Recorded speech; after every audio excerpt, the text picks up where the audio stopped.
সাত সকালে রানাঘাটে রাজ্যপাল সিভি আনন্দ বোস জিয়াগঞ্জ সীমান্ত এলাকার পরিস্থিতি সরেজমিনে খতিয়ে দেখতে সেখানে পৌঁছন রাজ্যপাল সিভি আনন্দ বোস।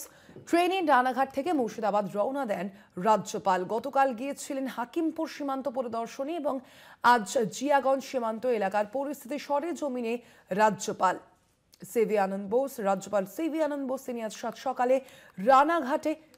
আরো বিস্তারিত জানবো, ফোন লাইনে রয়েছেন প্রতিনিধি সঙ্গীতা চট্টোপাধ্যায়। সঙ্গীতা, রাজ্যপাল সিভি আনন্দ বোস ঠিক কোন কোন জায়গায় যাবেন বলে জানতে পারা যাচ্ছে?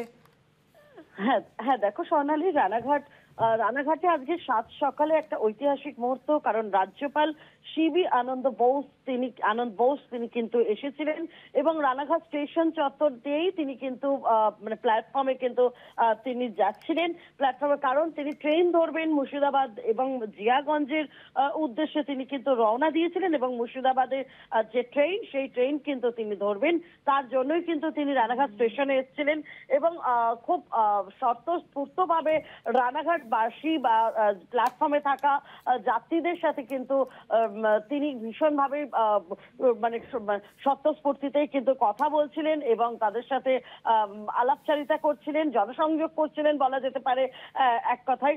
এবং তিনি কিন্তু এই রানাঘাট থেকে জিয়াগঞ্জে যাওয়ার জন্য, যেহেতু জিয়াগঞ্জ সীমান্ত এলাকার পরিস্থিতি খতিয়ে দেখবেন এমনটাই কিন্তু জানা গিয়েছে। ধন্যবাদ তোমায় সঙ্গীতা।